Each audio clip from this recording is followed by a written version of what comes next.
First and foremost, congratulations on the great year. Coach, if you could give us a opening statement. Just so proud of these guys to my left who are representing 30 other guys in that locker room and a coaching staff and bullpen catchers and trainers and strength coaches who have worked very, very hard and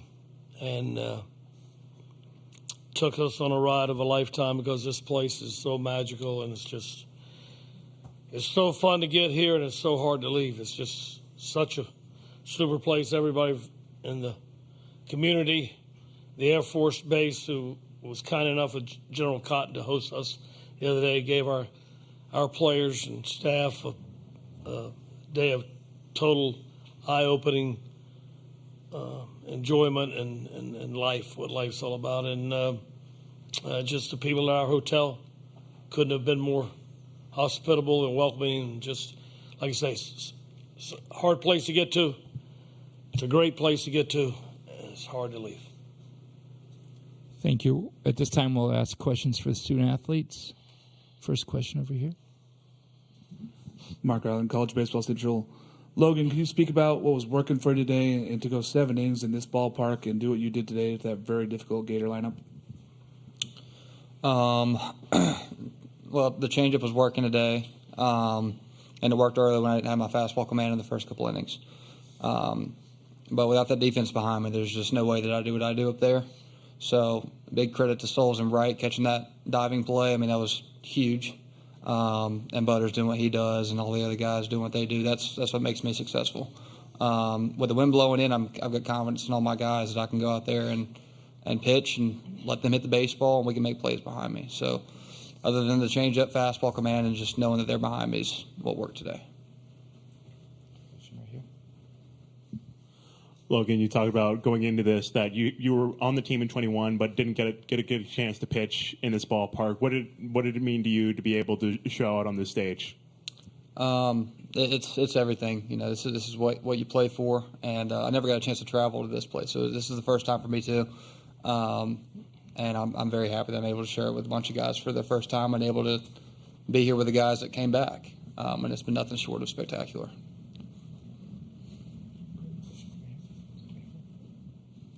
Joe Healy, D1 Baseball. Alec, what has this 1 year meant to you? And you get one more crack at college baseball to choose to come here and now end your season in Omaha. How special was that? Yeah, I mean, it was more than what anybody, I think, expected. And these players and these coaches have, let me be myself as a player and as a person. And it just means the world to me. It's been a good ride.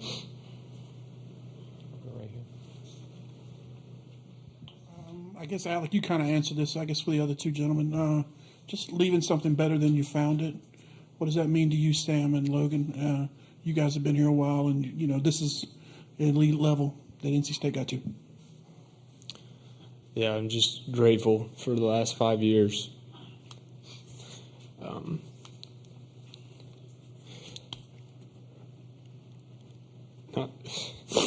Your career could end anywhere. But for it to be here is special. So I'm just grateful. I got nothing to say on that. That's just I followed a lot of Sam's steps, and that's all I've been trying to do all year. Watching him compete in Omaha was the one thing when they got snubbed I wanted to come back and do for him. And I think what we leave behind is that no matter what you face, there's always a chance, and all you want is a chance. And I'm hoping that we leave something along the lines of, never give up, and y'all hear it 1,000 times with Jim Valvano. So we hope that we keep leaving that legacy behind. Last question for student athletes.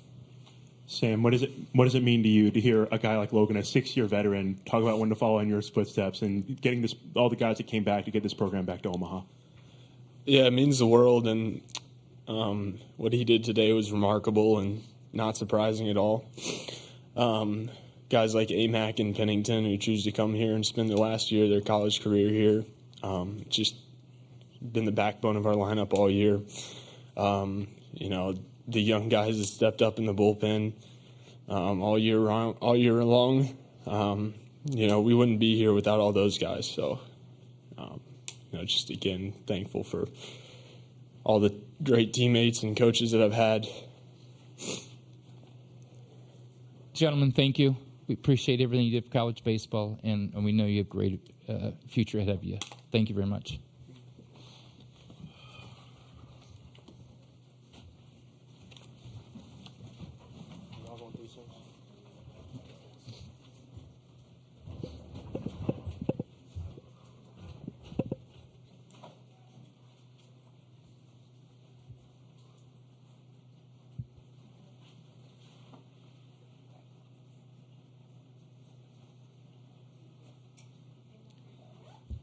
Okay, we'll open it for questions for Coach.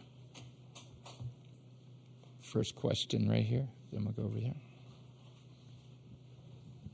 Elliot, each one of the three young men you brought in here has their own story. It's a unique story, and now it becomes collectively NC State's story. Could you just speak to that and how meaningful it is for you to be a part of that story?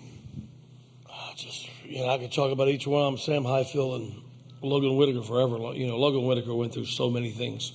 He went through so many things to get here. At one point, I think everybody, maybe medically, had almost told him it wasn't going to happen. There's no way he could go through the things he went surgically and taking a step backwards every time. So, but I've said this probably at least 50 times this year. And it's a great lesson for anybody in life, no matter what your situation is. Doesn't have to apply to sports, but if a person doesn't quit on themselves, then there's going to be somebody out there that's not going to quit on you, and that's what Logan represents. And Sam Highfield, I can't say enough about Sam Highfield. He epitomizes what this program stands for and is all about. Does everything in a classy way, and that whole locker room does. I told him we'll go back tonight and we'll be with our families, we'll be with our girlfriends, some of the many great fans we have that made the trek out here, but you'll always be remembered for how you leave a place, not what you did, and I'm sure they'll do that again tonight, and just really proud of everybody that's a part of NC State baseball. Coach, I imagine the last couple of days you spent a lot of time looking at Caglione video. At the college level, have you seen anyone with that level of raw power, and then also is a bad ball hitter that gets to that power so often? Yeah, he's a free swinger for sure. And we know Fredden can be very, very dominant, and that's why we chose to go with him. If he's got that electric fastball, which he did early, I think maybe he was 16 of 20 strikes on the first 6 hitters, and then he kind of went 3-2 on 7 and 8 and walked those guys. And I knew then if that's the route we're going to go, we got a problem. But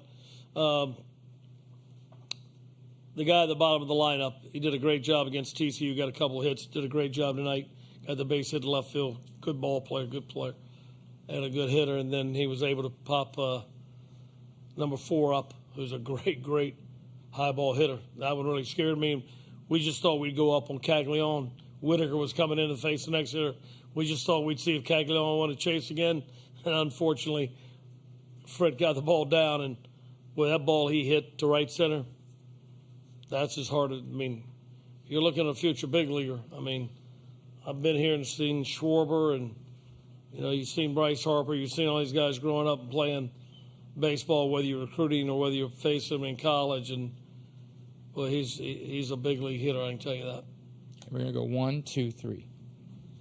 Coach, 20 runners left on base through both the games and the tournament. Is that kind of where things went awry? Yeah, you can't, at this ballpark, at this time of the year with all the great pitching you're going to see, and you got to take advantage of every opportunity. And I thought in that first inning when we had Cags, I thought they were going to take him out in the first inning. But we got bases loaded. Butterworth got the hit to left to get us 1 run, and still bases loaded.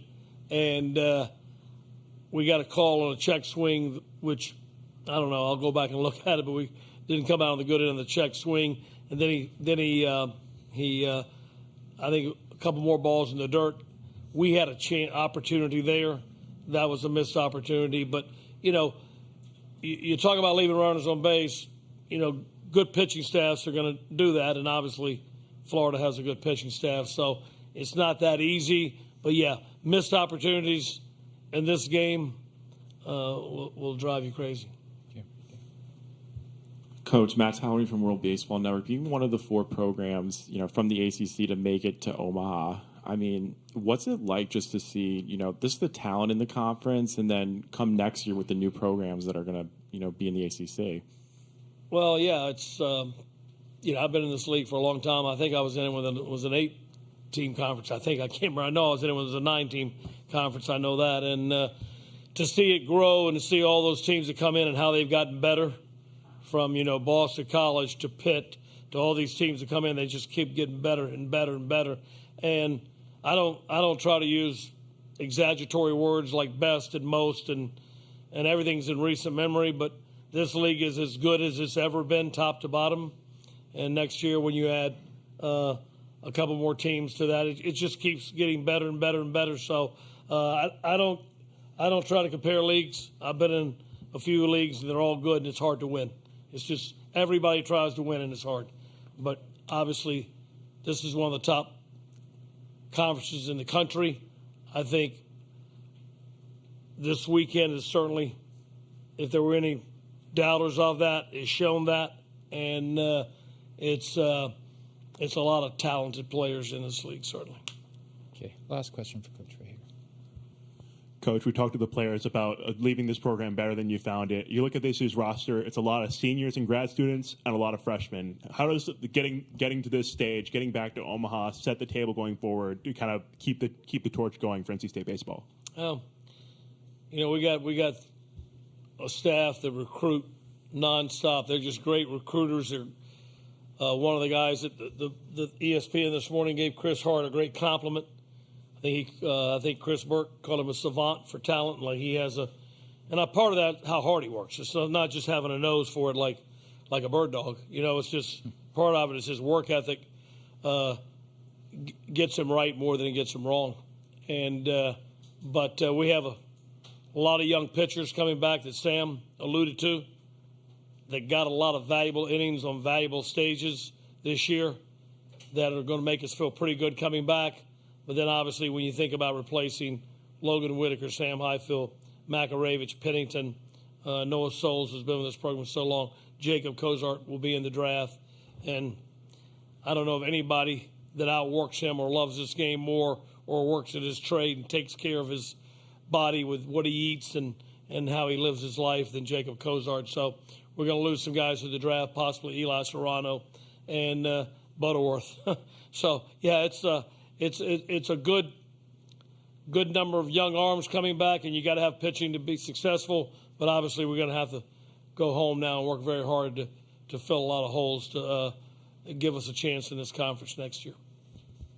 Coach, we appreciate your time, and Appreciate congratulate you. you on the great year and what you do for college baseball. Thank you very much. Yeah, thank you. Can I have those for those kids? You would. Thank you, man. Thank you. Thank you.